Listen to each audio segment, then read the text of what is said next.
Okay. Thank you. There we go. No problem. Anybody out there in Zoom that wasn't here? Oops, what did I do? Oh no. I know, right?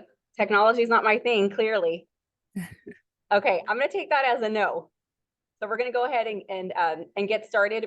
Again, I talked about myself the other night, but if we haven't met before, again, I've been licensed. I got licensed at 19, which was kind of a crazy thing that I did. Kept my license active ever since, and off and on over the years, have not always worked full time, but I have been full time now, probably the last 7-ish years. And then I did a decent amount of time selling some new home construction in the Inland Empire. So that's pretty much most of my experience. Okay, good. Alrighty, so tonight's session 3 is connect with your market, and everybody is getting their materials. They're coming around. Okay, and I'll keep going while we get your materials handed out. You get those popped into your binder. If I'm moving too fast at any point or anything, please let me know. I do tend to talk really fast. That's out there for you guys in Zoom land as well. Okay, so our course overview for the first 40-ish minutes, because we're doing two segments tonight. But like I said, I'm not going to keep you over, and we're going to make sure we're only devoting 1 hour to each one. What we're going to talk about today is sparking your career and embracing your job, and then of course connecting with your market. Alrighty, so our agenda, some of the things that we're going to go over today: knowing your market, knowing how to utilize your resources, getting some daily success habits, building your expertise, and then at the end, of course, we're going to recap and go over any aha moments that you had.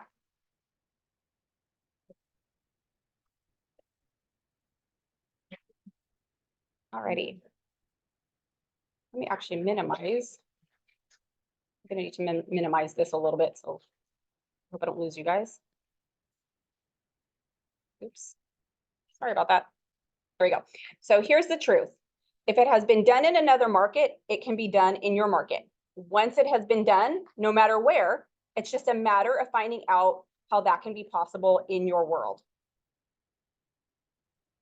There's no need to reinvent the wheel in real estate. A lot of the things that have been successful for agents before us are still tried and true best practices. We're going to talk about knowing your market. Knowing and connecting your market, it's really all about research and preparation. I was actually talking to my husband actually on my way in about this. He's in sales, not in real estate. But one of my favorite things about real estate is that you don't have to have a million years of experience with it. You don't have to have all of these years in the industry or hundreds of transactions behind you to be successful. Any of us can become knowledgeable in our market. Any of us can become neighborhood experts, right? Any of us can become just specializing in any type of niche industry that we might want, whether it's like Ramon with commercial, if we want to focus on first-time buyers, or if our market is a geographical area, if it's more where you live or where you work. I'll give you an example. I actually live in the Inland Empire. I live in Eastville. You know where Eastville is? Most people don't. Okay. Between Norco and Chino now is what's happened. When all the dairies moved out and all of that, they built out, and now there's a town called Eastville. But I've always grown up in the Inland Empire, but I've always done real estate in Southeast LA. So I really have to work on mastering 2 different markets because they're very different, right? We're talking Riverside County versus LA County, different median sales prices, different median incomes, different motivators, right? I mean, nobody lives in the Inland Empire because they don't like to commute. You're living out there, you like to drive, you like to be in your car, but they're probably looking for a larger home, more space, probably newer schools, or room to grow, or more land. All the things we can't get out here in LA, right? But you're 20 minutes from everything. You have every type of shopping, every type of retail, every type of school, sports, all of that within a very reasonable drive. So you just get to know your market. You can focus on whatever it is that whatever area you want to sell in, what interests you, where do you want to be the expert? So there's 3 types of markets. There's the buyer's market, balance market, and then the seller's market. What would you say we're in right now? Yes, very much so. We are still in a seller's market. I don't care what the interest rates are. I don't care how long, you know, a home might have been on, you know, on the market, whether it's gone up or down, anything like that. The reality is that as long as there's a shortage of supply, it's going to be a seller's market. And that's the part that I think the public sometimes gets misconstrued on. They think like, oh, the interest rates are so high, sales prices are so high, no one's going to buy. No, all of our sellers are still very much in control.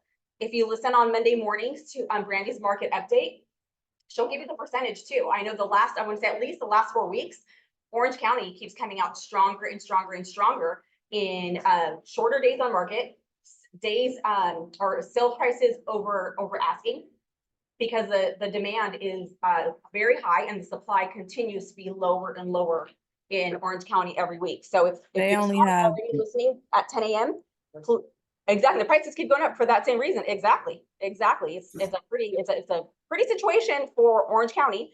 Some of our other ones have started to maybe drop off a little bit, but still, as long as we have a shortage of supply, we're going to have a seller's market. Adrian, I was just going to say, most of the counties right now have 1 month. Well, Orange County has only 1 month of inventory right now. LA County, Riverside, and San Bernardino are somewhere in the 2 months of inventory. So we are in a drastic seller's market. Right. And I tell you, I love it when the media tries to say that it's not. It just, we see that, we know the numbers, we see the data. And again, if this is not something you're well versed in, get on the calls at 10 a.m. if you can on Mondays, or catch the recording. It's all, you can fill yourself with that knowledge, even if you can't be present for the live information. Keller Williams in our office is great about getting all of this information out to you. And if you just have to, you know, get it or learn it on different hours, that's totally okay. The important thing is that you get the information. Okay, so inventory is of course the number of properties for sale in that market.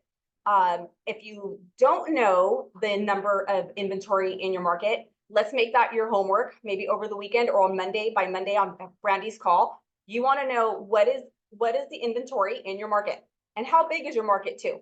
If you're new and you're just getting started, maybe you just want to limit that market to your local city or just a couple cities. What we want to do is teach you the practice of doing it, not overwhelm you with the data. So maybe pick your hometown or the area that you want to sell in. You're here in Downey. If you want to pull Downey's data for that, you can totally do that. Number of properties on the market, average number of days, what's the average price, and then based on the inventory, then you'll see, but we already talked about this, you'll see the same, but it's really neat when you can see it with the numbers and the data that we are very much in the seller's market, regardless of what people out there might say. And if you don't know how to get this information, I am more than happy to help you. Again, you can get it through Brandy's calls. You can also get it on the MLS too when you log in. There's a lot of data and statistics right when you log in. And I'm more than happy to spend some time with you if you need outside of class or another day, if you don't know how to retrieve that information yourself. And Brandy, please, I know you're not feeling well, but please feel free to jump in at any time.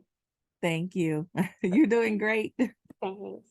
Okay, so interest rates and lender regulations. Again, if you're new to our office, I highly encourage you to get in touch with our experts right next door, Downey Capital Mortgage.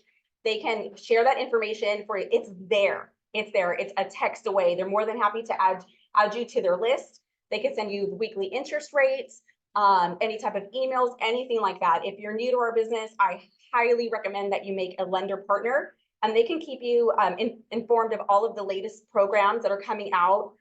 Again, keep you posted on interest rates and just give you that knowledge for you then to go and repeat to people when you're out there talking to them, whether it's an open house or making phone calls, but that information is there. And just like you have to with your scripts, just learn it. Learn the information, and you'll regurgitate it. You'll repeat it to people that you come in contact with, whether it's on social media, if you're a dual career agent when you're at work at your other job, whether you're at a family event or a social event, you'll have that information top of mind because you've been seeking it. Okay, so some economic factors that play an important role in understanding of our market. So it's important for us to know the unemployment rate, right? Just to be aware of the economy and what we're finding in our society right now. How many workers are entering or exiting the workforce in our market? what's the growth rate, any government changes to rules and regulations that might affect the housing market. Basically, we need to be knowledgeable, right? We're trying to present ourselves as experts to our friends, our colleagues, our neighbors, our potential clients. So it's important that we have the information to help educate them and guide them on what is really the biggest decision of their lives. I mean, I have sat there with a husband and wife, and he in front of his wife literally said, this is a bigger decision than marrying her because I'm stuck to this mortgage for 30 years. Her and I may not last 30 years, but this mortgage is going to stay with me. It was awkward. But it is important that we are knowledgeable, right? People expect us to know these things. One of my favorite stories to tell, when I was actually selling new homes, I sold, well, at this time, it was a lot of money. We were selling in Irvine. I think our price point at the time was like $1.5 million, and this was like 15 years ago. Okay. So it was like equivalent to probably say about $3.5 million homes right now. And one of my favorite clients was a podiatrist. And he said, look, I'm a doctor. I know everything about what I'm doing. I've never bought a home, and I need you to help me. Like, explain this to me in simple English. Break this down for me, because this is, I mean, you know, here's somebody putting down, I mean, a ginormous first down payment, right? But remember that there's people that might have, you know, more degrees required for their profession. They might have a longer time in their career, but they will look to you as experts. So to help educate them and teach them, we have to have that information and we have to know it, right? If you were here for Ramon's class too, he was talking about that. You have to be able to recite it like you're confident, right? Because if not, you're going to create doubt. They're not going to trust you. They're going to be like, does he really know what he's saying? But you know, you really have to get good at it. And if that means the same thing, role playing in your car, you know, at home. I mean, I remember role playing with my kids, like little, just making them sit down. Recording yourself too is one of my favorite ones. If you don't want to role play with anybody because you don't like the camera, a lot of us don't, record yourself and watch it back. You will be probably mortified the first time, but it's a great way to practice this information and see what you look like. But you really have to learn to fake it till you make it, but have the information, you know, handy. Absolutely. Any And questions? you know, I was gonna say a good place that you can get the information, like the economic factors, is Gary's vision speech. So at family reunion, for those of you, all of us here, if you're KW, then you can go on command and you can pull all of his slides and listen to his speech, because he tells us exactly what the unemployment rate is. He breaks it down by industry. He goes into growth rates, but he goes into it at a very macro level. So it's not like, you know, in our specific communities, but it's Southwest region, West region, that kind of thing. And then he goes into the different migration patterns. I mean, you guys, it's great information to be equipped with as professionals, and it'll add to your confidence in you being able to speak, because the media is going to give their rhetoric. They're going to give whatever they want, that whatever is going to spark, you know, the buzz. But we need to be able to come with the facts and be confident in that. And you could get a lot of that, like Adriana said, from the Monday update, but from a macro level, you could get that from what Gary gave out in his it's called the State of the Market address. And go and download the slides, and we could get that from command. So or from command. So make sure that you guys do that. And now that I'm saying that, I'm thinking we probably need to post the link in the hub for everybody, because it's just great information. And again, it might make you gloss over a little bit, but just get a cup of coffee and stick through it. Right. Yep. I agree. Now, we're not expected to be economists, right? Like that's not our job. But the more information, the more knowledge that you can gain to be, you know, more educated in the industry, in the business, in economic trends and all of that, the more confidence we're going to get from our clients. Yep. Okay. So other important factors that you should investigate. And this is about becoming like the neighborhood expert, which I used to think was the cheesiest line ever. Well, let me tell you who's become the neighborhood expert of her little Eastville community. I had two listings in my neighborhood, which was to me the ultimate, like, I did it, right? I did it. They came to me. But really, it sounds corny. I promise if you do it, if you don't believe it, do it and be that neighborhood expert. Call yourself the neighborhood expert. Who cares if Joe Schmo down the street is also the neighborhood expert? Then we could both be it, right? But really get to know the community. If you're looking like your hometown, like I was saying, I know for me, I have 2 markets. Yours might be Downey because this is where you place your license. It might not. It might be your hometown. It might be where you just you want to farm that area. Maybe your goal is to master, I don't know, Pasadena or something. We have an office there, so maybe not. But you know what I mean? There might be a certain area that you're like, this is what I really want to focus on. I want to sell in this neighborhood. I want to sell, whatever it is, this lifestyle it might be. You want to sell 55 plus, right? There's a lot of 55 plus communities.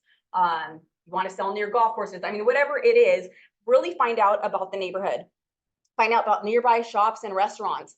Check out the Chamber of Commerce. Find out what's new and opening up in the community. This also gives you information to share, right? There's a recycling event. Follow if there's a certain city you're doing a lot of business in or you want to do business in, follow that city on Facebook or Instagram. Everyone is doing more and more on social media. You can find out when's your electronic recycling event. Here, just post it. Now, all those things make you the neighborhood expert. It gives you credibility, right? There's a new restaurant coming. Go to the grand opening. A lot of the Chamber of Commerce's too also host like free breakfasts. Find out.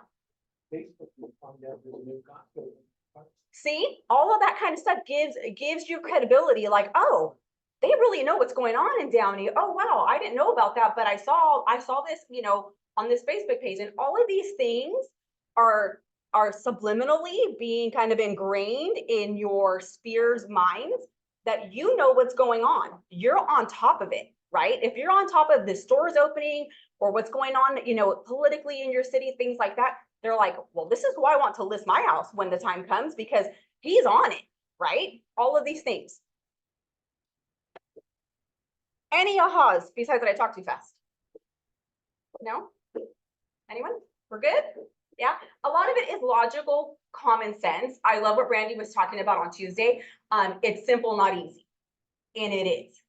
It is simple. What I think has worked in sales for probably since the beginning of time still works. The only difference that we have now is we have technology, right? We have technology that we didn't have before. That has evolved and that has changed. But at the end of the day, becoming a successful salesperson, if you really, talk to people that have been in sales for a long time, whether it's, real estate, business to business, whatever it is, the foundational principles are the same. They really are. Adriana, I have one little aha. Please, yeah. That's what you were just talking about with the neighborhood expert thing. It is so cheesy to say that. But I will tell you this, there is no worse feeling than when you drive around the corner and see someone else's sign go up in your neighborhood. You feel sick to your stomach. So I just, my own aha was I need to live with that feeling so that I do more in my own backyard. Awesome. Yeah. I'm sure we could all do that. Like I feel like go ahead. Okay. Yeah. And it's hard sometimes, right? Because we see these people every day. We see them taking out the trash. We see them at the stop sign. We see them when we're driving too fast around the corner. Like, I get it. It's hard. But it's something I know I personally have worked on a lot over the last year and a half. And people appreciate it. They really do. And it's nice that they consider you. Now, of course, are you going to get every listing? No, that's not possible. But it's nice to know that like you're viewed in that category. And again, they don't know how long you've been selling real estate. They don't know how many transactions you've done. You just have to be confident. So, okay. So building your. Can I say one thing? Please. Yeah. I also noticed, for example, in my neighborhood that there's this one house that I keep my eye on that it looks abandoned. So I wanted to, like, there's some houses that are not, people are not living in there and doesn't look like no one's there. So kind of knowing your neighborhood to see what's going on with the houses too, I guess, to see if there's a house available maybe for sale, that somebody wants to sell it, or what's going on with the house. Right. And that could be a great opportunity. Maybe something has happened. Well, obviously something has happened if it's abandoned, right? But you could definitely send them a letter or a postcard or something like, you know, I live in your neighborhood. I'm the neighborhood expert. I happen to be a realtor and your neighbor. I've noticed, you know, your house. Is there something give me a call. Let's talk about how I can assist you in, you know, whatever, whether it's, you know, selling or listing or, you know, discussing what's going on with your home, anything like that. But yeah, and then you're a better neighbor, right? Because you know what's going on. So. Okay, so how to become the real estate expert of choice. There's 4 steps to building expertise. We already talked about this one. Learn the market. Really, really learn the market. It's not that hard. The information is at our fingertips. Like we were talking about, you can get it in the MLS. If nothing else, definitely try to hear Brandy's 10 a.m. Monday morning market updates. Again, it's high level. She's maybe not going to break it down street by street, neighborhood by neighborhood, but you'd be surprised when you start talking to people and you can just quote numbers, how impressed they are with the silliest thing, right? Like, okay. But all that stuff gives you credibility. So really learn your market, learn your clientele. This is definitely something I feel passionate about when talking to people that are getting into the industry. Who are you trying to sell to? For example, I love first-time buyers. So I know that the information I need to be well-versed on my first-time buyer loan programs. I need to be well-versed on what challenges first-time buyers are having. Like, for example, right now, it's a little tough for them with the seller's market because they're having to compete with people who have bigger, resources of funds, right? So a lot of times they're getting outbid on properties, but you have to know all of the different strategies and resources on how to help them. Listen to individuals. This one, I think it applies to a couple different things. Listen to individuals in the industry. One thing that took me a while to really start doing, and I do feel that my knowledge and my confidence has changed tremendously since I got into it. And I credit this to Brandy, was I started listening to real estate podcasts. I don't know why I wasn't. I don't know. Like, I just had not caught on to the podcasting. I know there's people that really listen to them a lot and all this stuff. It's just not something that was really calling my name. I don't know why. I mean, then I'm like, I'm driving in my car sometimes for an hour and 20 minutes. Why am I just listening to the same 5 songs on the radio?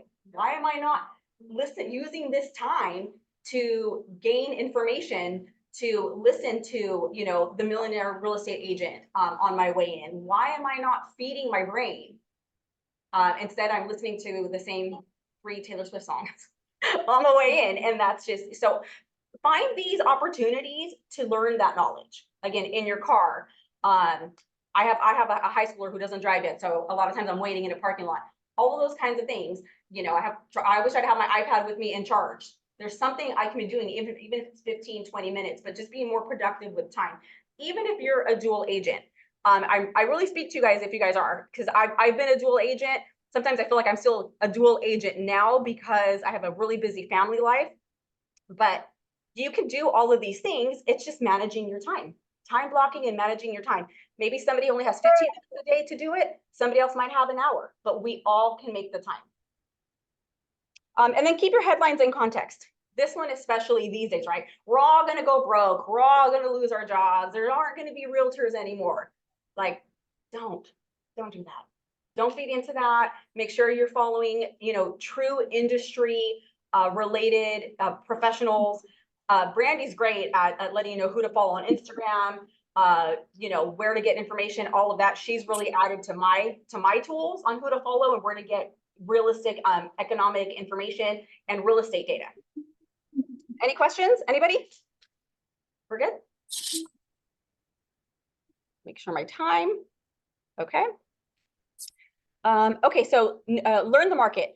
Know your LORE, your language of real estate, or lore, however you want to say it, right? Know those words. Know how to talk the talk. And again, these are things that you're only going to learn by reading or listening, attending trainings, getting all of the relevant information that's out there.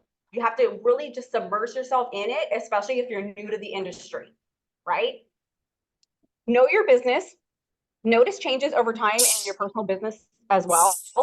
Anyone who's been in the industry for, you know, any significant amount of time can tell you that they pivot, right? We always have to pivot. We have to pivot, whether it's the economy, whether it's lending regulations that have changed, anything like that. But to stay on top of your game, you have to be able to see these changes coming Gary Keller is obviously the whiz and the master of this. And so you have to be able to see what's coming in your business or how things are going to affect you down the road. Okay, learn your clientele. Really know who are your buyers. Who do you want to be your client? Who do you want to be your sellers? I like to use the phrase, you need to know what sandbox you're playing in. If you can figure that out and focus on that, you will be successful, but you have to know who you're trying to target, right? We can't get in our car and just drive without a map. That's basically what this is. You need to have a roadmap, a business plan for yourself and for what you want your business to be. If you don't, you're just driving in circles. And after driving in circles, we all get tired, we run out of gas, whatever, right? So you have to work on these things. The more you can narrow down what business you're trying to attract or work with, the more successful you're gonna be. Because then it's like a target, right? You're not just throwing spaghetti at the wall. You know what you're focusing on, what you're honing in on, whether it's a certain farm area, like a specific geographical location. If you're trying to focus on certain buyers, if you're trying to focus on commercial, if you only want to, work with, investors, there's so many different avenues, and the more you can narrow it down, the easier it is to manage. Does the market put your clients at risk? You want to know what's out there. Like during COVID, when everyone, well, for 3 weeks we were shut down. If you weren't actively in real estate, it was really the funniest thing. The world came to a halt, and we literally were shut down. Could not do anything for 3 weeks at all. Remember, couldn't show property. We were not. What was it? We were not essential. What was the word? Line 53, downtown LA. Yes. Yes. Oh, okay. So we didn't know how that was. Let me mute. Okay, so we didn't know what was going to happen. Then all of a sudden the Band-Aid is ripped off and we're allowed to show property, and people went crazy. They went crazy. $80,000, $90,000 over asking price. Here, take all my money and my kids and everything. Just give me the house. It was the weirdest thing. Remember, there's 30, 40 people with our masks and our PEDs or disclosures spaced out down streets. But I remember during that time having to coach some clients, like, this money is coming out of your pocket. You are paying above appraised value. Now people are being emotional. They want a house, right? Because we all thought we were gonna have to live in our house forever with our family. So they needed a bigger one because now mother-in-law had to come too and all these other things.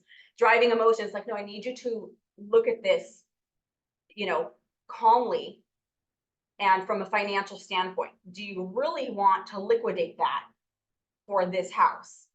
You're paying over appraised. That means it's worth less that you're going to pay for it. Is that really what you want to do with your $40,000? I mean, it was crazy. It was crazy. But those are the kinds of things that you want to know, because you need to remember we're obligated to do to be fiduciary responsible for our clients. That's a part of our job, right? Our fiduciary duty. But on top of that, if you can gain the trust of your clients, and sometimes that means this is not the right purchase right now. This is not smart. This is not safe. These are the risks involved. They remember that. And we talked a little bit about this on Tuesday too, like that trust, they will remember how you advised them, that you weren't the greedy agent who was just trying to close the commission real quick, that you advised them and educated them. And they'll never forget that. And you'll be the realtor for life, them and their family.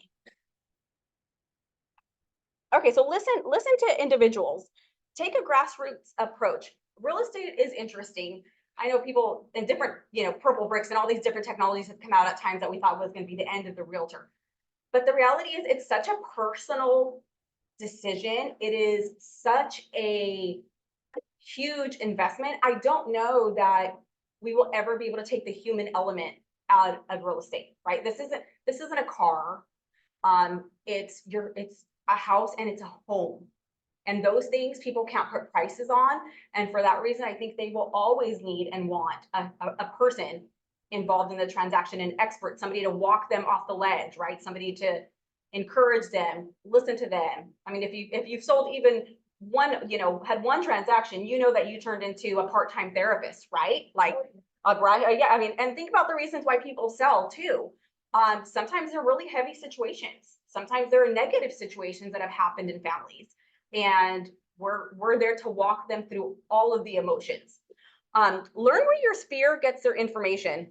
Find out where your sphere is falling. Who are they listening to? You know, that way you're prepared on how to not necessarily challenge them, but how to explain why that's not the case or why it is the case. But find out kind of just who your people listen to. And then be present. Of course, be present. Always be focused and engaged. And again, just work on building that credibility with your sphere. Keep the headlines in context. We all know about the media. We all know that they'll twist it.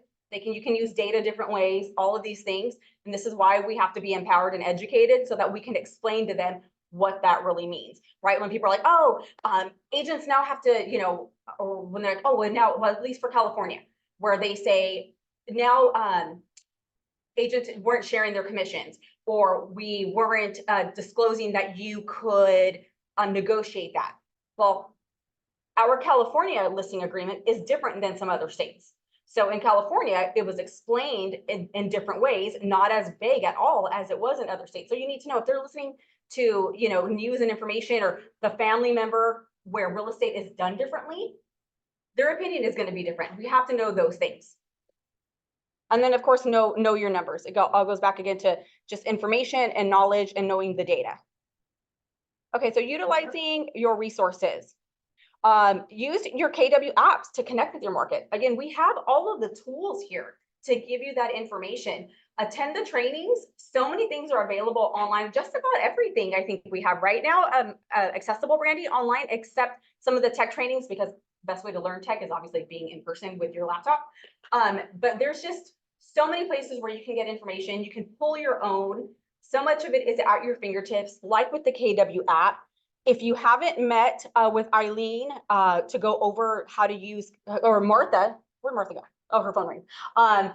On how to use Command, how to use any of our technology, invest in the hour, you know, to sit with them. They are just a wealth of knowledge and make it so easy. But you just have to make the time, and it's all there at your fingertips.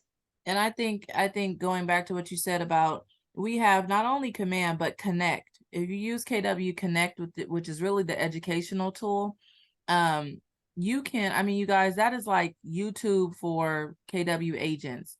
You can get on there and say how to XYZ, and you'll pop up with videos from some of the top agents in our in KW who are crushing it at that particular item. In terms of data, if you just type in, you know, whatever you're looking for, in terms of data, like we talked about, economic data, you could type that in, it'll bring up, you know, different presentations. But then, like Adriana said earlier, your MLS is really key. If you have access to the MLS, going on to the RPR, that is a great tool for you to get data on neighborhoods. And I'm always saying be hyper local. That's a great place for you guys to be hyper local, is using that RPR tool in the CRMLS. We have that. So, and if you guys need places, I mean, CAR is a great place to get information. NAR is a great place to get information. They create weekly articles on the industry, and they create weekly articles on economic factors and things like that. So there's no shortage of places where we can get information. One of my favorite places is Keeping Current Matters. Yeah. I pay, I think it's $39 a month for Keeping Current Matters, and they give me infographics that explain the market just simplistically, I should say, for our clients. So again, there's no shortage of information. If you don't have the money, then you just go, and I think Eileen is putting some in the chat. You just go to CAR and you go to NAR and go to those places that are free, and you guys pull the information from there. There's no shortage of articles out there for us to use. Right. And to Brandy's point, there's definitely a wealth of information at no cost too. You can follow Keeping Current Matters also on Instagram. They do post some content that's free. Just take it and share it, read it, memorize it, or not memorize it, but, you know, learn it, be able to talk about it. List reports is another one that I know I follow on Instagram as well. We do have access and connections with list reports through mortgage professionals as well, but they post content, they post data, they post numbers. A lot of this is out there for you for free. Okay, so getting the KW app. Hopefully everybody has the KW app on their phone. If you don't, we're not going to go over like how to do that right now because we're sticking to theory more than anything. But if you don't, let's get you some time set up with. I mean, I think everybody can help you with the app. I can help you with the app as well. Martha and Eileen are going to be way better at knowing the ins and the outs of it. But there's a lot of us that can assist you in just downloading it. And that's part of the homework. That's part of our homework this week is that you have to have your KW Command app downloaded and you have to have your personal app downloaded. And like Adriana said, Martha, Eileen, and Diana Carbajal can help with that. And if you can't catch any one of them, I'm sure either me or Adriana can help you as well. So no excuses. We got to get that done. That's homework.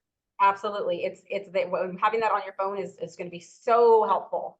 So establishing your business on social media. And I know that this can be hard for people. There's people that have, don't like social media. I get it. I do. I understand. And then I also know that every purchase I make for my teenage daughter is motivated by this thing called TikTok that I don't understand and I don't really watch. But it's just, it's the power of social media. That's how people are doing business now, right? It's all about, TikTok and Twitter or X or, I mean, I know that you get more responses from a company if you complain online, then they'll actually respond. There's going to be a new album that's released or a new product. It's going through social media. So we have to embrace it. Now, if you don't want to have your personal life and your kids or your spouse or anything like that, online, you don't have to, but I would highly encourage you to have a business presence if you don't. Again, that's just the way of the world now. So hopefully everybody's embraced it. And an easy organic way to establish your business on social media it's very simple. It's very simple, guys. Like 10 posts a day. Just go on there. People pay attention to who's liking their stuff. They do, right? We see that like, oh, so-and-so gave me a little heart, like, oh, right? Do it. Just go on there. You'll give off that you're being engaged and you're caring about what they're posting. You're caring about what they're sharing online. So literally, if you don't like social media and this is something that you have to really focus and time block on to do it, this is what you should do.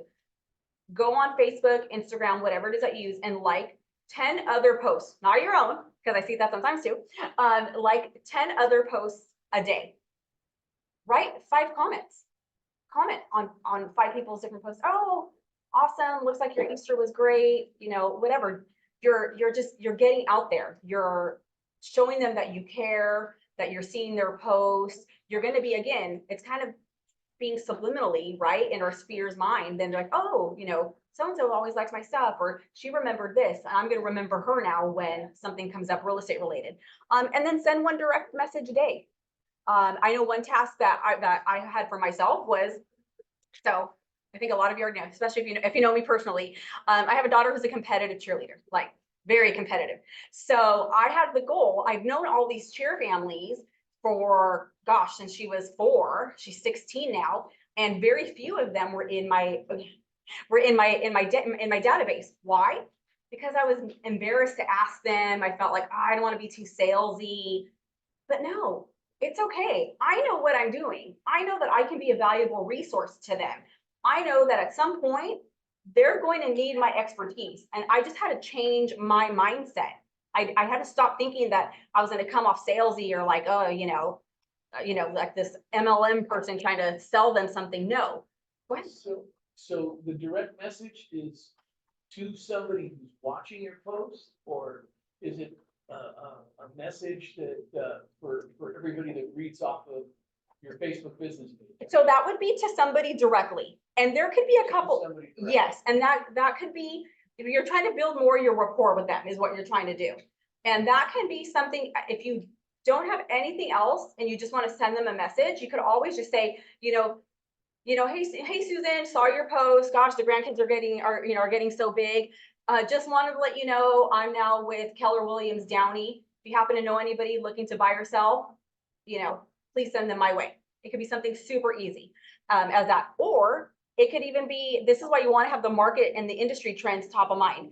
Maybe you saw one of their posts. Maybe you saw something that they shared, and you can always shoot them a message like, oh, hey, by the way, This is what I learned. Or did you know, I drove by your neighborhood the other day, thought of you. Did you know that the sales trend in your neighborhood right now is, such and such? Did you know that homes in your area are selling for X amount over asking? Or we have a super shortage of inventory in your neighborhood. If you happen to know anybody, that makes it, less defensive. If you're afraid of that, you don't have to say, are you looking to sell? If you happen to know anyone, please send them my way. Can you believe that the houses in your neighborhood are selling in less than 5 days and for 10% over asking? If you know anybody looking to sell, please let me know. I have buyers. One direct message. It's more personal. How aggressive maybe you want to be is, you can work on that, but it can just be something as connecting with somebody that maybe you don't have a lot of dialogue with.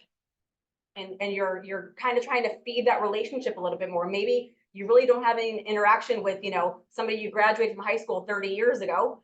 But if you just shoot them a message, and you can time it too. If it's obviously around a holiday or something like that, it might be easier, right? Like, want to wish you, a Merry Christmas, Happy New Year, or even just a message like, hope you had a great birthday. But a direct message is more personal than just a comment or a heart or a like. Yeah, and don't overcomplicate it. Don't overcomplicate it. It's just like shooting somebody a quick text. You're just shooting them a quick, direct message. So don't overcomplicate it. You could be like Adriana said, I really liked your post, or hey, I thought of you today. I hope all is going well. I mean, just something really simple. So don't make it too complicated. You got to do only one a day.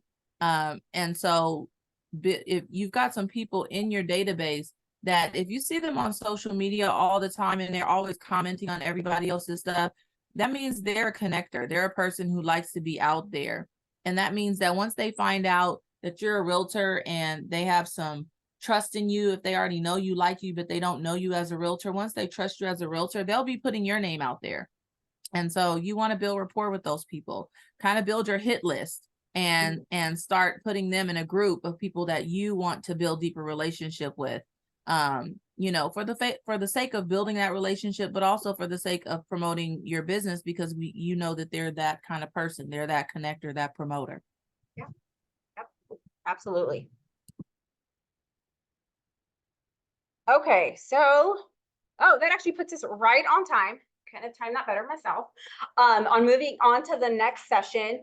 Obviously, if you're here in the office and you need to get up, stretch, grab a bite, please, don't worry, go for it. Go for it. I know it's, especially if you're a dual career and you've been sitting or doing something else all day and now you're here, like, please move around, get something to chew on. I'm totally okay with it. We're gonna go ahead and then just keep going. Okay, so we're gonna talk about in this course on how to define your value.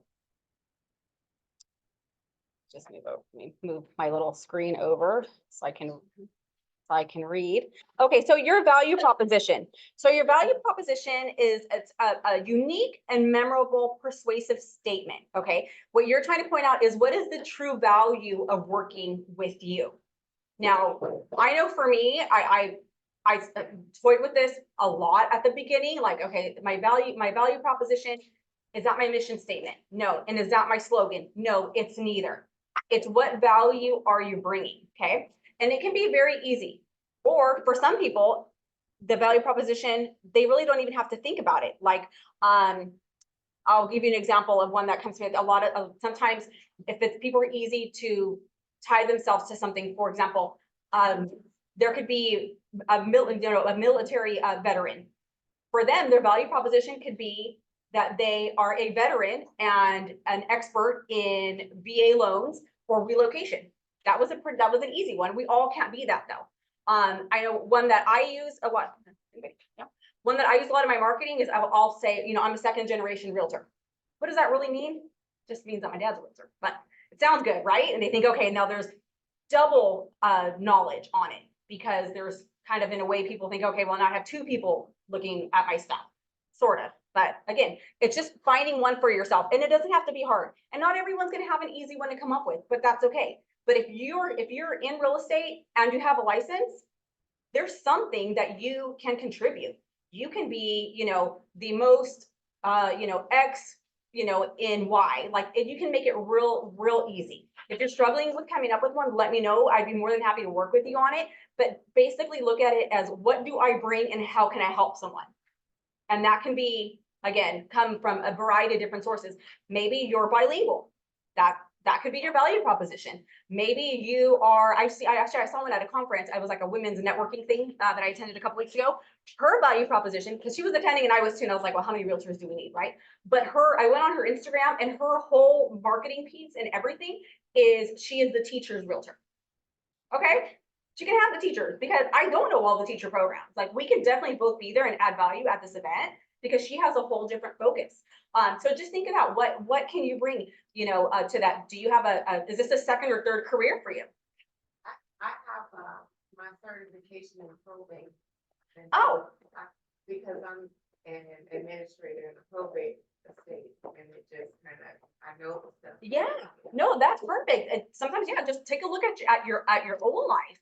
What experience do you have that's unique? I know we have, here in the office too, with an interior design background. Okay, well, that's their value proposition when they meet with their clients, is not only are you getting a realtor, you're getting somebody that can help you stage and design all in one. Address the specific needs and special needs of the buyers or sellers in your market. This is why it's so important to know your market. Know what are their needs. Know what are the pain points in your area. One that I can bring up right now is, I'm seeing it, all day, because I have a couple of clients that are wanting to buy units, is buying in LA County. The problem right now with all of the rent control, the sellers don't want to evict their tenants because of all the tenant protection laws. So if you're willing to buy a property with tenants in it with really low market rates, then the world is your oyster. But the problem is nobody wants that. So right now, trying to find units where at least one will be delivered vacant, that's my struggle. But you have to know the industry. You have to know your market, and know that owning property in LA County, being a housing provider in LA County, is very difficult. There's a lot of laws right now protecting tenants' rights, even more so in the city of LA. But you have to know that information in order to, so that you can successfully help your clients. So if I didn't know that, I'm gonna be showing them property left and right, like, oh, here we are driving all around, LA showing stuff. But now, because I know that, the first thing I look at, and I know my buyer situation, is, will you deliver any units vacant? Is there any way? Sometimes they're like, well, yeah, for the right offer. There's other times they're like, absolutely not. No way. Won't think about it. Don't even jump. So then we don't even go look at it. So that's an example of why you have to know your market. Okay, in your value proposition, you want to state, sorry, I'll get better at this one day, guys. Maybe not. Okay, you want to state what you will be doing for your client to earn your commission, right? Especially, I don't want to get into it because that's a big talk for a different day. But especially with buyers agents and coming in July. Now, we don't know how that's all going to play out. It's still yet to be seen.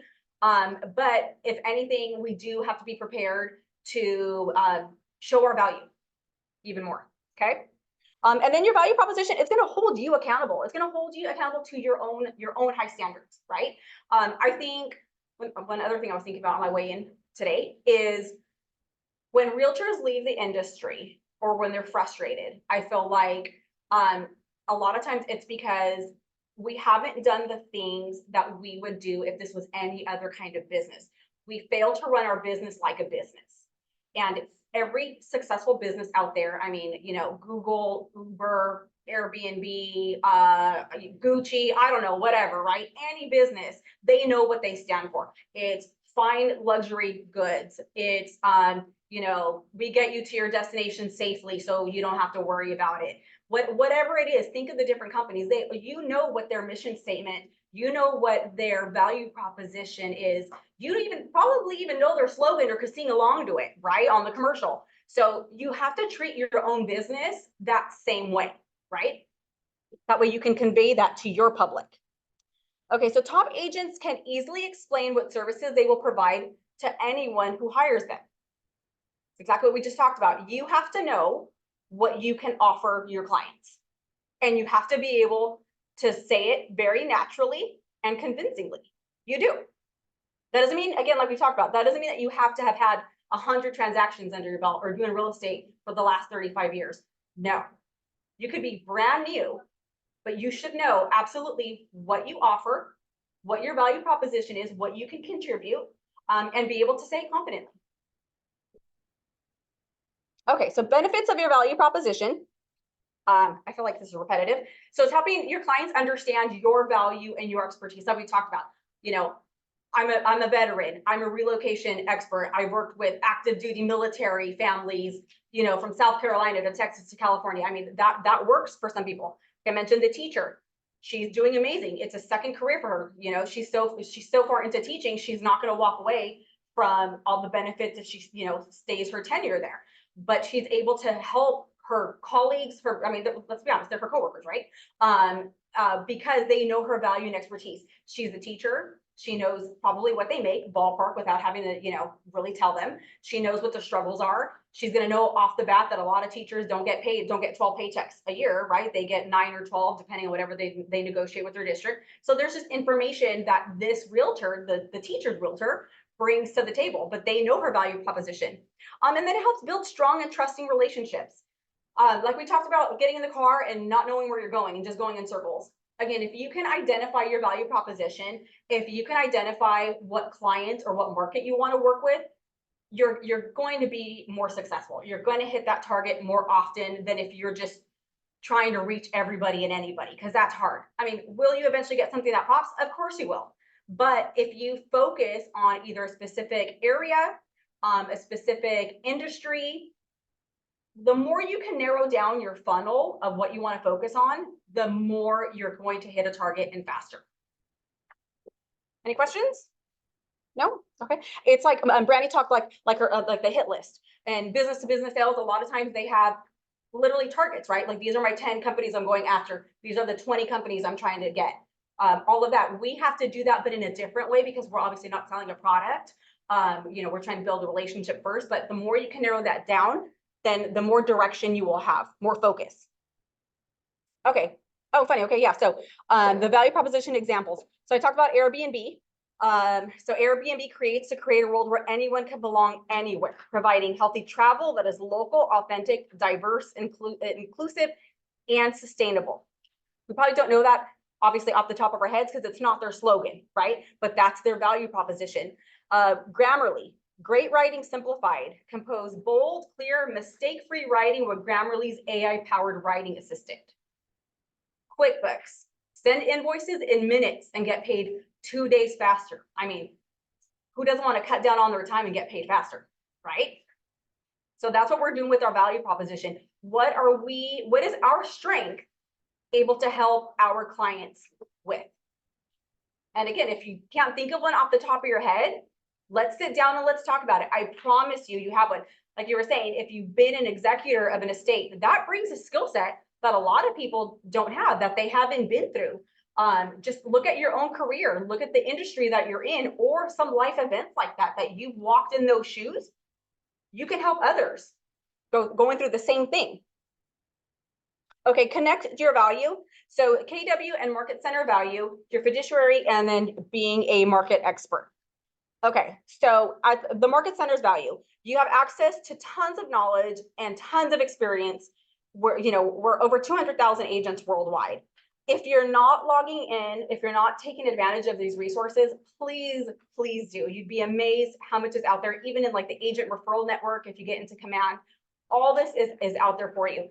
And it can be overwhelming. So I highly suggest time blocking. And I know that a lot of us have other priorities, or even dual careers.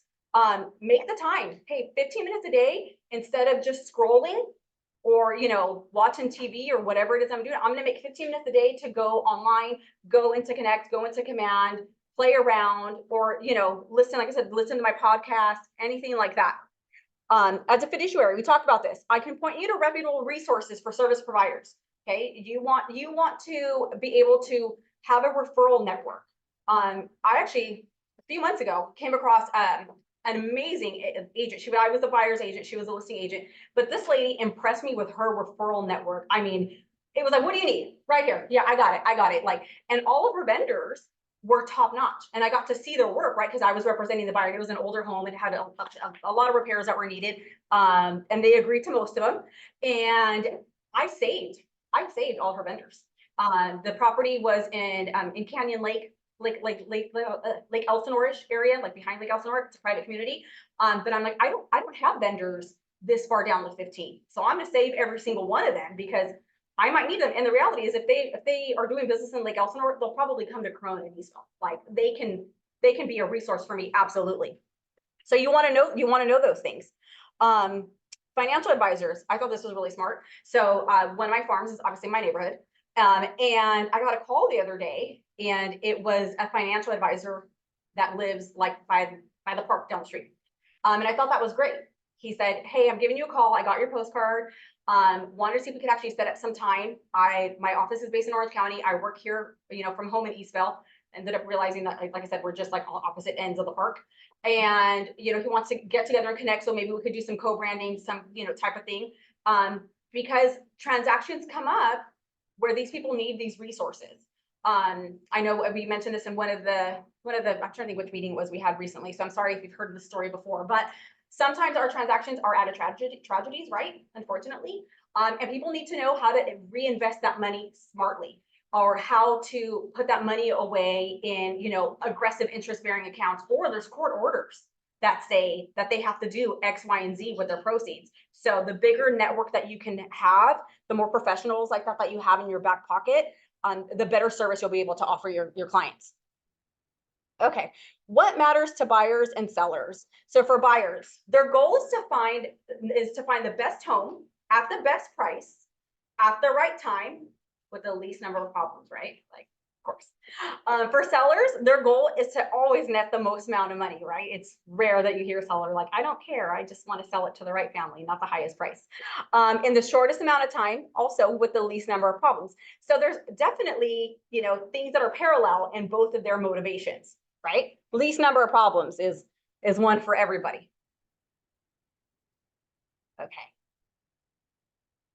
Okay, so top 10 areas of the buyer value proposition. So these are the service areas where you can help your buyer the most, right? So in their needs analysis, sometimes we have to almost practically grab our buyer, sit them down, and make them focus. I just had this conversation with a buyer that I'm working with. Literally sent me the text, Adriana, we only want to focus on multifamily investments. We want to start our real estate portfolio before we get married, and we'll focus on our dream house later. Okay, great. Ask me why the next 3 addresses he sent me were all single family residences.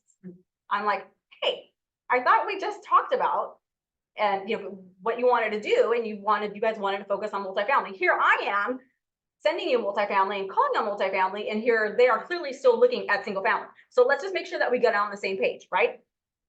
And sometimes you have to remind your own client of the needs that they said they wanted. I mean, I've had clients where like, oh, our motivation is to downsize. Our motivation is to downsize. But why are we looking at houses that are the exact same square footage of what you told me you wanted? Like, let's just get to the bottom of it. Let's figure it out so that, I can be useful and I can, in the end, help you find a home that you're going to be happy with. But if you're telling me you need single story and you're sending me these 2 stories, we need to have a talk.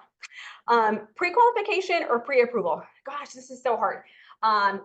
For some people, and it can also be hard, I think, sometimes if you're newer to the industry on having this conversation, but you have to get your buyers pre-qualified. They need to know what their budget is. I like to tell clients, especially when they're hesitant to fill out the app or they're, I mean, your financial business, I mean, there's really nothing, more telling, right? It's hard. It's one of the things that people want to share the least about, understandably. But what I try to tell them too is, sometimes my buyers qualify for less, or sometimes they qualify for more than they originally thought. So this is why it's important that we do your application, right? This is why it's important that you get it submitted. Sometimes my buyers qualify and they like that, right? Because that means like, okay, my credit's good, my income's good. But the reality is that they don't want to get beyond a certain payment. So let's find out. Let's find out where we're at. Maybe you qualify for, $950,000, but the payment that you want is more like $750,000. Okay, then that lets us know. But then that way they're not feeling like, oh, I didn't qualify. Does that make sense? Mm-hmm. What percentage of your clients actually have some kind of pre-qualification when they talk to their bank and then they come to you? Or do they come to you first and then to the bank? They normally come to me first. And are looking for guidance. At least for me, I do work with a lot of first time buyers. My price point is, generally under $1 million. So I'm sure if you talk to, agents in other areas or where the price point is higher, it might be different. But, most of them come asking for help. Yes, have you applied for a loan? No. Or my favorite one is, well, what price? Oh, I'm looking at this house for $750. Oh, okay. Is that what, what you were told you qualified for? No. Where did we get the number 750? I don't know. Yeah, exactly. Zillow, my mom's house. Yeah. And then you kind of find out that way that the number is just a number in their head most of the time, in my experience. My experience has been most of the time, because I was a broker. Okay. So it was always my suggestion for them to go to the lender first. Uh-huh. In order to make sure that they have some kind of an idea, Right. and then go to your realtor. Okay. Yeah. First do the finance aspect of it, Yeah. and then go to your realtor. Absolutely. Like, never get in your car and drive if you haven't seen what they qualify for. Absolutely. For that reason, number one, what if they don't qualify for anything? What if the conversation needs to not be, or the appointment doesn't need to be about houses and prices, but maybe it needs to be about credit repair and a strategy on how to get you back on track, right? That's why the earlier you can do that appointment, by far the better. But I definitely wouldn't get in my car without a qualification. I mean, our time is valuable, right? Absolutely. Doesn't mean that you have to, definitely doesn't mean that you throw this lead out. Heck no, you put them into your command, right? Absolutely. Name, address, birthday, you do it all. But you do need to, the smartest thing is to have them sit down with that lender. It also tells you their motivation. A lot of times they have some kind of app that helps them out in that respect as well. A lot Yep. of people now Yep. are looking into that. Yeah. And that could give them problems into more questions. Right. Where then obviously the expertise. Yeah. That comes into play. Mm-hmm. But it's going down the rabbit hole with a lot of folks. in that Right. respect. Yeah. So it is a double-edged sword, but I'd rather have folks have some kind of idea of their income, debt to income, the whole bit, Mm-hmm. in order to find out what the situation is. There's a lot of them who have very good income, their debt to income is really bad. Right. Yeah. So Because the it's more like, money we I make, have a the more whole money we bunch of spend. money. Yep. Okay, well, what's your debt? Exactly. And how much is disposable Right. in that respect? Mhm. And you have reserve afterwards. Yeah. So it's kind of a. Oh, yeah. No, and exactly. And the sooner you can see this information or uncover this with your lender partner, the better. Except for me, I also use it as an indicator of their motivation. If my lender's called you 3 times and we've sent you the application link multiple times and you're not filling it out, then we need to figure out what the hesitation is. Is it you don't know technology? Is it you really aren't comfortable with it? Okay, then let's set something up and let's meet here in the office. What's holding you back? Sometimes it's just like, well, never mind, we're not ready. Well, I talked to my sister and she doesn't want to do it. Okay, well, again, you don't forget them. You leave them in your database, you set them up on a campaign because they're going to be ready at some point. But when you're strategizing your time, you know where they go. They're going in the follow-up lead bucket, not the let's have an appointment and I'm going to be pulling up properties for you left and right and sending them because we're not ready. Any questions on that? No? I think everybody gets it. Yeah. Okay, next one, neighborhood information. We've talked about that. Know the neighborhood. If it's a neighborhood you're not familiar with, because sometimes neighborhoods can change from streets to streets or anything like that, make it your business. And we talked about all the different resources and places where you can get that kind of information. Your home search. Funny now with all these apps and all of that, we're no longer the source of the information regarding properties, right? Our value and our strength is in the negotiating and making the deal happen, not in, here's my list of homes for sale, because the only way you're going to get it is from a realtor. That's not our job anymore. This is what our job is, the negotiation. That's our value that we bring to the table. Coordinating the vendors, like we talked about, that's what we bring to the table. We know who's the trusted handyman in the area. We know who's the general contractors that are, that are previous clients or our colleagues here in the office. You'll see it on the hub all the time. Does anybody have a termite guy in Victorville? Does anybody have this? We lean on each other for that expertise. We help them in the preparation on closing. I have an escrow right now, super fast. We're gonna close in less than 10 days. Again, it's a negative life situation, but these things happen. And I knew with her, I have to update her daily.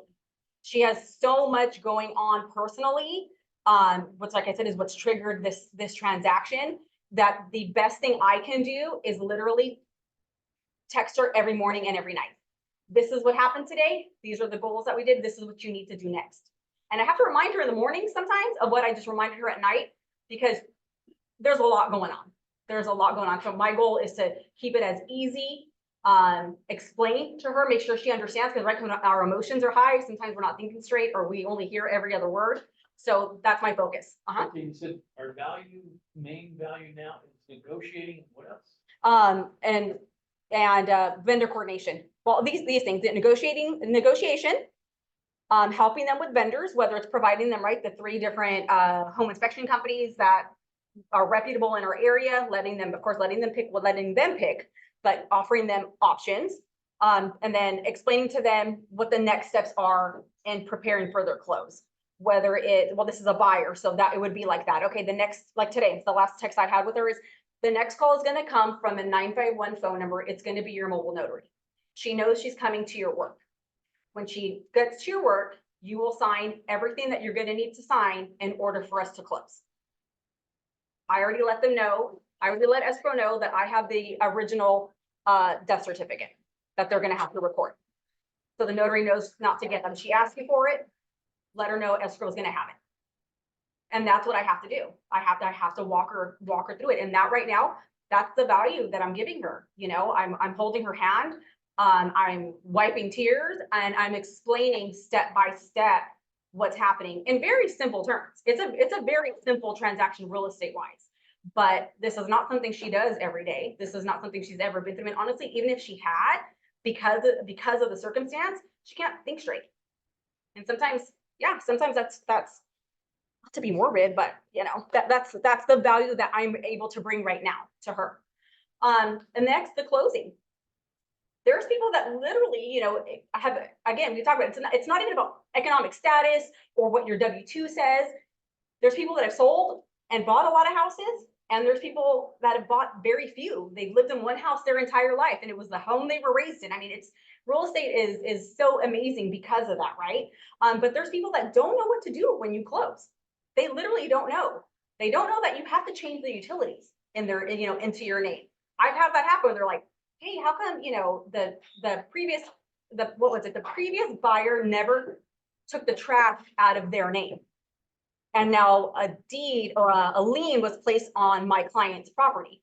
And I'm like, just call the trash company, show them your closing statement, they'll adjust, take the lien off, and the collections will go after them. I only know that though because I've been through this before, right? But that's the resource that I'm able to offer them. But there's people that don't know that there's things that you have to do.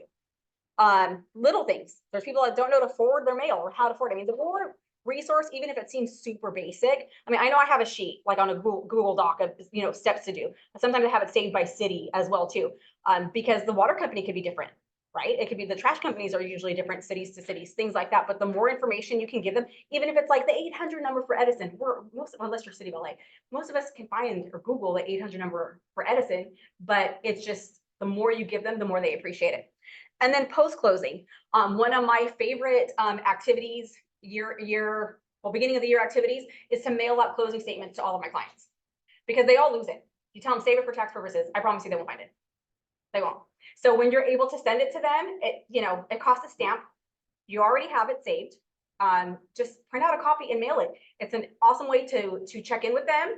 It's another touch point, and they're gonna be like, oh my gosh, I was just looking for this, or I forgot that I even needed this. And here's your closing statement that is packed away in a moving box, you know, in the garage from 9 months ago.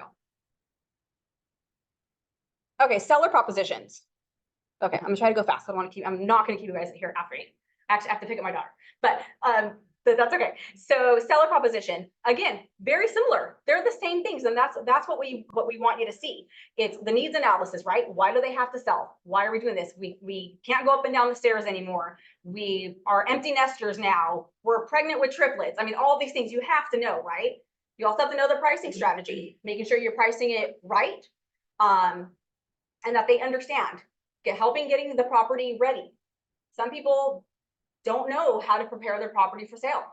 And everyone thinks their house is the best and the most beautiful, right? But it's up to us to tell them, like, not everyone's gonna like your pink paint. Not everyone's gonna like the 800 pictures of your kids all over the house. Like, we have to declutter, downsize, and, you know, all of these things. A marketing strategy. The best thing and best advice I ever got was to work with your client on the marketing strategy. That was something that I would take on and create my marketing strategy. And then the more I learned that you partner with them, and you have some very creative sellers, like, use their talents too, right? And then they're more happy with the campaigns that are going out, the pictures that are being shown, because this is their home. Like, there's people that this is their pride and joy, right? This is everything. Like, their entire being rests on how good that MLS picture looks. It's really funny. So the more you can partner with them and get their sign off on it, the better it'll be. Then you work with them, of course, when you receive offers, right? Going over them, analyzing them, all of that, because as we know, offers, it's not always about sales price, right? If somebody's offering a higher sales price, but asking for $15,000 in credit, it's no longer the highest sales price, things like that. Negotiating the actual sale, of course, the same thing, getting them ready to close, the actual closing, and then the post-closing follow-up. Same thing. What do buyers want most from their agent? So 52% will say here they want help finding the right home to purchase, which again, is kind of funny, right? Because they all have Zillow, they all have realtor.com, all of that. They're all sending us the houses that they like. But because it's such a personal and huge investment, they need us. They need us to coach them and guide them through finding the right home. Sometimes, like I mentioned earlier, we need to remind them, hey, but you really mentioned that you needed that downstairs bedroom. You wanted that downstairs bedroom and full bath because you mentioned, you know, at some point you think your mom's going to have to move in with you. Like, let's not lose sight of those things. Sometimes we have to, you know, dial it back for them and remind them of those things.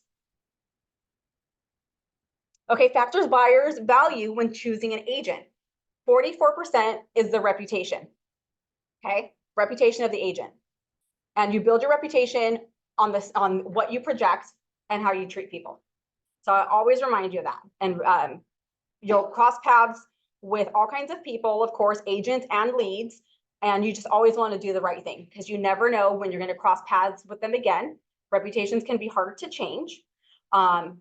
You know, and you always want to make sure they think of you as somebody professional and with integrity, even if they don't use you, but they can refer you. Okay. Factors buyers value in choosing an agent. Oh, we talked about reputation. Okay. What sellers want most from their agent, though, at 27%, is to price their home competitively.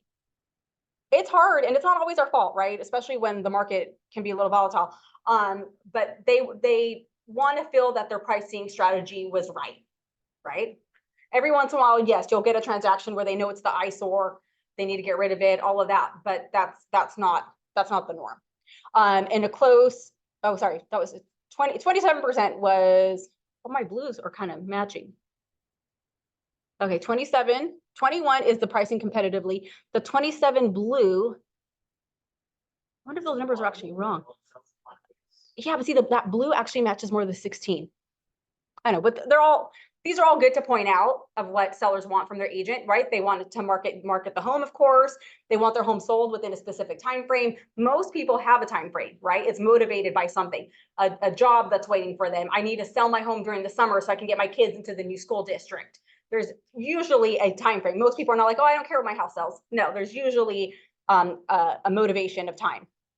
And helping the seller to find ways how to fix up their home and sell it for more. What tips can we give them? What advice can we pass on? That's, you know, there's even inexpensive or free ways, right, of doing that. I mean, I've had a listing where the best thing was, let's put as much as we can in the garage. They're not paying for storage. We're gonna have to pack up anyway, but like, that's our strategy. You guys have a lot of stuff. So go into every room, everybody pack up 2 or 3 boxes. Let's put it in the garage, and that way we're decluttering. You're not adding to your cost because it's not a situation where you need to go get a whole storage either, but we do need to kind of depersonalize and start packing up some of these things. Okay. Factors considering, so the factors. Okay, so KW technology and your value proposition. So we've talked about this. We've already talked about KW technology, and we went in at length about your value proposition. Any questions or ahas that anybody wanted to share?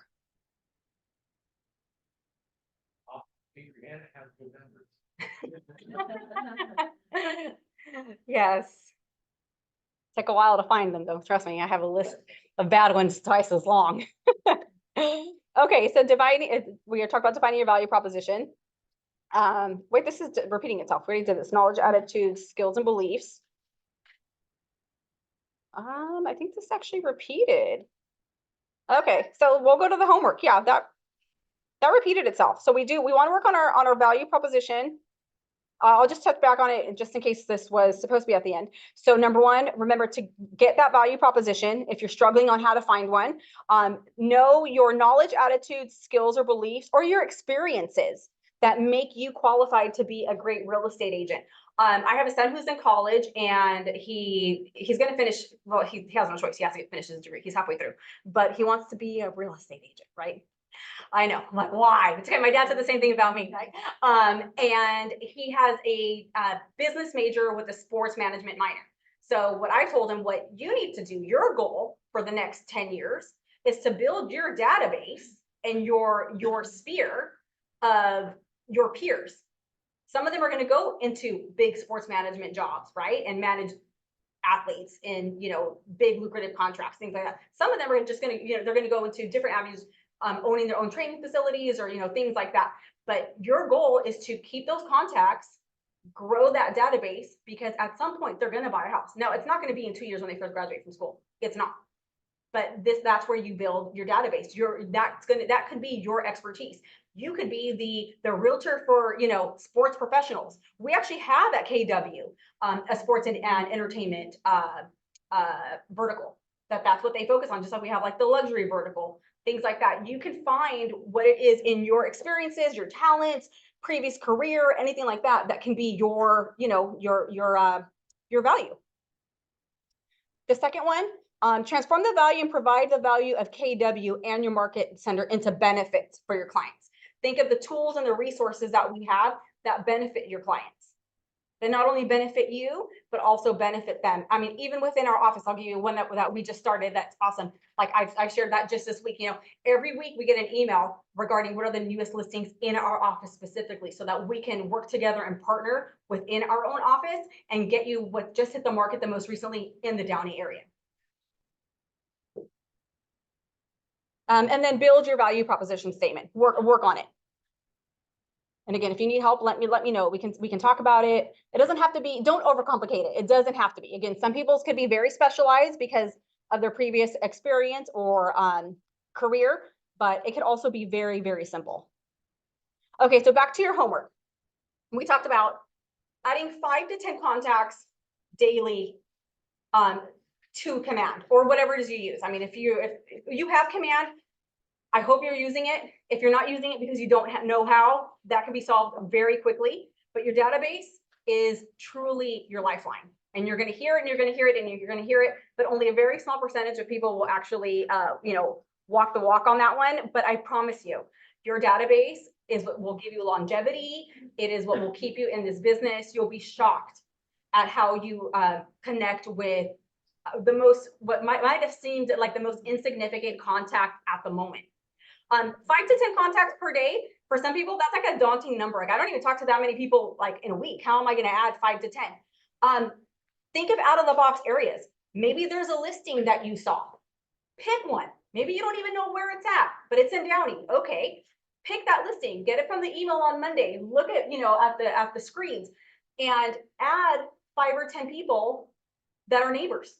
Maybe you like that pocket of Downey. Maybe you like that pocket of Huntington Park. I mean, Long Beach, whatever. Maybe you're like, you know what? I want to be the queen of Belmont Shore. Okay, then pick a listing and add 10 neighbors to your database. Why not? There's no reason why you can't, right? You don't have to know them personally. You don't. If you can, though, do it. One of the things I started when I came back to work full time, and I really was like, I have this whole sphere that I don't touch on. I went back to my email and pulled up every old party invitation that my kids ever got. Okay. It was like the dumbest thing to do, but I was like, where am I going to get these people? And I added like 25 people in one day. It was like all these birthday parties I'm going to, all these addresses I have. We've known each other a long time. I told you I had to get out of my own mindset. I knew that I could be of value and a resource to them. So why wouldn't I want to send them my newsletter? Why wouldn't I want to tell them what their home is worth? Right? It was just mindset. Okay, we talked about the 5 to 10 contacts per day. So talk to that many people, right? Coffee shop, gas station, just talk. The checker at the grocery store, talk. There's people that just want to talk. Talk to them. Okay. You can use it as an opportunity to practice your market industry information or a little bit of your script, like just talk.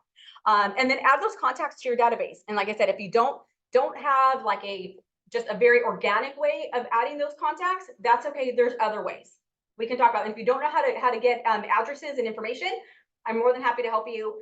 Any of the agents here can tell you to partner with a title rep. Jorge Mesa is right outside. He's more than happy to get you a farm. He'll give you a little binder with addresses. He'll tell you when they last sold. I mean, you'll have every information on those people. You don't have to know them personally. Remember, you're the industry expert. You're the neighborhood expert. They don't need to know you on a personal level, right? They will after they get your newsletters and emails after a while. And then your daily social media that we talked about. 10 likes, 5 comments, 1 direct message. Okay. And Brandy talked about this too. Everyone's going to download their Command mobile app. You're going to download your KW app, and then you're going to have 3 meetings with your accountability partners. And if you don't have a formal accountability partner structure set up, make one that's informal. Any questions? Anyone? Yeah. A lot of them being the expert of Mhm. whatever you choose. But what about if there's already other experts? Can we just join? Yeah. Or they wouldn't, because where my kids grew up, Uh-huh. there are 2 real estate agents that are very, very persistent in Yeah. applying the yard sales, and they just do a lot of Mm-hmm. advertising. And I've heard that they get mad if somebody else goes up. Or no? There are some that do, and we can talk offline if like specific names. But I feel my personal opinion is that there's enough business out there for everyone, and that type of agent is not always appealing to everyone. And I didn't know that until maybe 2015. No, that's too far. Maybe 2018. I had probably just come back full time, and I knew this family through sports. My son plays football, and I was shocked. Like I knew them, like more like acquaintances, right? Their son was younger than mine, so we weren't even on the same team, but at the field, hi, all that kind of stuff. And when she sent me a text and said, we need to sell our house. We want out. We think we're at the top of the market. That's funny, right? They thought they were at the top of the market in 2018. And they wanted out to relocate out of state. And she specifically mentioned the local agent, with the magnets on the car and the billboard at the shopping cart, the face on the shopping cart, all of that. And she was like, I hate her. She's so annoying. I was like, oh, this is so funny. And I even encountered both of them like at Starbucks or something during the transaction. And I was like, oh my gosh, how is this gonna go? I wanted to die at the moment. And she was very nice to her agent, we'll call her Agent H. And I was like, how's this gonna all play out? And very cordial and everything. And I'm sure that the agent has no idea that my client could not stand her. But she couldn't. She was just like, I remember she was like, I'd rather die than give her my house to sell. And I was like, wow, okay. I guess that's why I'm getting the listing. Let's do it. But that's how I feel. Now, I do know that there's some areas that, I don't know if they're going to go take down your signs or, anything like that. But I know in Eastville, we have like 4 Eastville experts, it's okay. It's all about finding who you connect with too. I know that there's people I don't connect with. I know that. That's totally okay. I don't have time to work with everybody anyway, right? But it's about finding, people will work with people that they like. A lot of times they'll work with people that remind them of themselves. They want people that either speak their language or have a similar story or, carry themselves in a certain way. Like I had a relocation referral that was sent to me, and they're from like a little town in South Carolina. And I remember showing up the first time when they flew out here to see the property. I was like, oh gosh, I hope they're not expecting like like, you know, the agent from Selling Sunset, like, cause they're getting like the football mom from the field in like my tennis shoes. I was like, I can show you that property, but I'm dressed very casual today because you know, this was a last minute appointment. But people will work with people that they connect with. And those types of agents, again, I mean, it's amazing, right? And great for them. And they have a crazy volume and track record and all of that, but not everyone is going to want to work with them. So I would say, you know, don't let that discourage you. If you don't want to use like, you know, the industry or the neighborhood expert, let's find you something that's saying the same thing, but maybe different words. Your local neighbor and realtor. That's fact. They can't get mad that you're calling yourself the neighbor because you are, or that you're a realtor because you're that too. So yeah, you're welcome. You're welcome. Any ahas? No? I feel like this is pretty basic sales stuff. If there's anything I could go back and tell 19-year-old Adriana when she got her real estate license, can you imagine what my database would have been like if I would have saved all those contacts? It would have been like, I mean, ridiculous. And then when I was selling new homes, why didn't I save all of that information? Like I could have done it in a way that was like still, you know, ethically and professional, right? Because I worked for a builder. I do have about 4 or 5 people that I sold homes to in 2007, right before the market crash. I'm like, if you sold a house in 2007 and they still talk to you, like you just don't know. So I think that's funny. But we still talk, and now they're on their 2nd and 3rd home, right? And I had a conversation with one of them recently. Again, we're at that stage in life. You know, she lost her mom, considering moving in with her dad. She's like, we have our house. I think I want to sell it. I'm gonna list it. Maybe not today, maybe not next week. But we've talked different strategies. I told her, look, this is what your mortgage is. This is what the rents are in our area. And I could send her the data. I'm not making it up. Right now, you're really only making about $5,000 a year on a rental. You know, you've talked about, you know, you're a single mom. You don't really want another headache. Is $5,000 really worth having a tenant? We could sell your house. I can get you in touch with the right financial advisor to reinvest your proceeds, which is about $220K aggressively. That can actually make you about $1,000 a month versus the $5,000. Yeah, with the headaches. And you've already talked about any trade that needs to go out there, you're gonna have to pay. You're not gonna be able to go, you know, plunge the toilet yourself. You're not gonna go tighten up the things.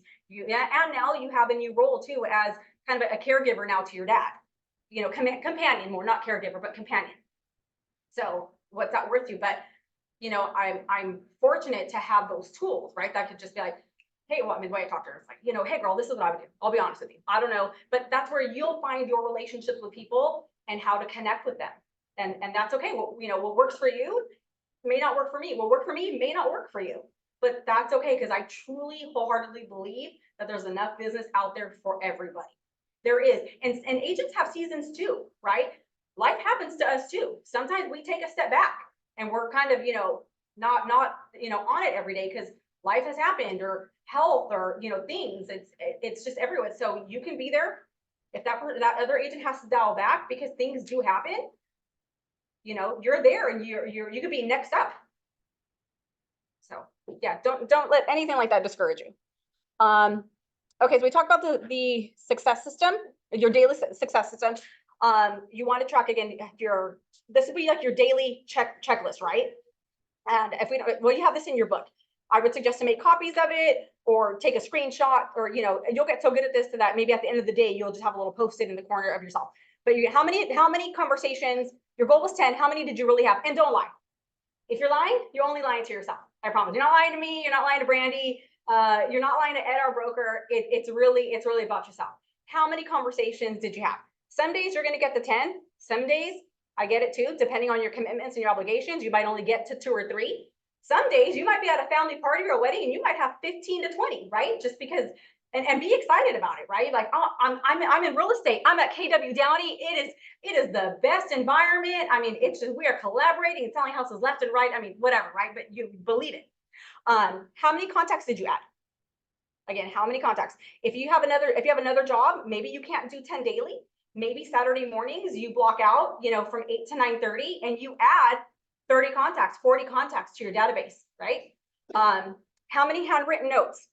I think this is more important now than ever because people don't do it. So if you want to stand out now, send somebody a letter and actually write their address. They'll open it. You know, it's not like it was 15, 20 years ago where it was just like, oh, more mail, more mail. Now we see handwriting, right? I don't even think they're teaching handwriting in schools anymore. I mean, we see handwriting now and it's like, oh, who is that? They must know me. They handwrote it, right? And we talk about your social media engagement. 10, 5, 1. Remember, 10 likes, very easy. You're probably doing them anyway on, you know, whatever influencers you follow or stores or if you're my husband, whiskey sites, I mean, whatever, right? You're doing the 10 anyway. Then do the 5 comments and the one direct message. And again, that can be as aggressive as you want to be, or it could be more casual, just like, oh, hey, I noticed you have, whatever. I saw the post of your new grandson, or, oh my gosh, I can't believe Jimmy's graduated from college. Like, but just make it personal, right? Because we're trying to build that relationship or build it back. Do be aware of the do not call list if you are hitting the phones. Of course, we don't want to get in trouble, so always be aware of that. If you don't like the phones, again, if you do, it's only a huge plus. I mean, I know they're obviously back here, they're killing it on Angie's team on the phones. They're amazing. If you ever get a chance to listen in or attend one of Ramon's Dollar for Dollars, your life will change, I promise. But it's not easy. I get it. The phones aren't for everyone, but if you can figure it out, it's another like revenue stream that you can really work on. Yeah. What exactly is enrichments on a daily success? Oh, sorry, enrichments. Anything to grow you in real estate or your knowledge. The following a podcast. If you haven't, read a book. If you need some good, book referrals, let us know on real estate, on negotiating, on sales, anything like that. Just enriching your mind and your expertise on your business, the industry, or just real estate overall. Remember, we have to. Ramon used this analogy earlier. He stole it from me. Just kidding. I was like, oh, he brought up Kobe Bryant. I was totally going to do that. But the same thing, right? Like when realtors are frustrated or leave the industry, it's because they didn't do the activities. This isn't an industry that we can sit at our desk and the deals are just going to fall in our lap. Like that would be great. I wish, but that's not the way it works. But I promise you, if you do the activities, it will pop. And when it pops, it is like popcorn, like one, just after another. It will all come to fruition, I promise. But you have to do the work. Like you said, you don't win championships by only practicing every once in a while, or only working out sometimes. No, you have to be diligent and you have to be ready for when that big game or that championship comes. Like you have to be ready. If you're waiting for that to happen first and then you're going to try to get the skills, you're behind. It's not going to happen. Okay. Using Command and Connect, we talked about that. Again, please take the time to get to know the technology. The sooner you do it in your career or your time here with Keller Williams, if you are new to us but you've been in real estate, the better it will be for you. Don't reinvent the wheel. There's so much of the work that can be done for you if you take some time to really, sit down with Eileen or Diana or Martha and see how Command and Connect can work for you. And you guys, I just wanted to say, Adriana, Yeah. we do have, remember we have Monday is group coaching. And then we have Tuesdays, we are going to have the conversations in real play. And then on Wednesday, we will have our office hours. Yes. At 12 o'clock. And then on Thursday morning, we will have conversations in real play again. I was not there today, you guys, because I wasn't feeling well. But we will have it next Thursday. So just those are your opportunities. So some of these things that you don't know or you have questions about, those are the opportunities to get answers and to come have some time to ask additional questions. Absolutely. Yeah. I mean, the schedule is there. I have never been at an office with such an incredible training schedule and so much accessibility. This is like wholeheartedly, not because Randy's on the call. This is the truth. So the resources are there. And honestly, if there's something you really want to learn or want to know more about and you can't make it, I get it. I get it. I mean, I've been a realtor with small kids. Like I totally understand. I know we have a new realtor with with a newborn. If there's something specialized that you need and you really want to do it, I promise you that there is one of us on the ALC that is probably here during that time that works for you anyway. Or, I mean, obviously with Zoom and things like that, that we could schedule some time to go over that or dive into that deeper. But please don't hesitate to ask. I've never been in such a collaborative environment. And just such humble top producers, I think is really the best way I can describe it. I mean, it's amazing. And I feel so lucky to be here. And you guys are too. So please don't hesitate ever. If you want to know something else, you know, any of us are accessible to you. Don't feel like you're bothering anybody, or, you know, it just might be coordinating some schedules, or honestly, it could be jumping on a call. You're in your car and I'm in my car and let's just talk. So, anything else? The next one's for, oh, yeah. So that's it for me. I am finishing a few minutes early, which I was hoping to give you a few minutes of your evening. Is there anything that we talked about that I could elaborate more on, or that you wanted to revisit? Anything at all? No? You did a great job, Adriana. You guys give it up to Adriana. Sorry. You were wonderful, Adriana. Thank Awesome. you. Oh, thank you. Yeah, so I'll let you guys go then if there's nothing else. Again, thank you for joining us tonight. Please don't hesitate to reach out to me. You can always look at my name on the hub. I'm more than happy to help or collaborate or schedule, some time for you and whoever the expert is here in the office that can help you with that. And that's all. Thank you. Have a good weekend. Bye-bye. Bye.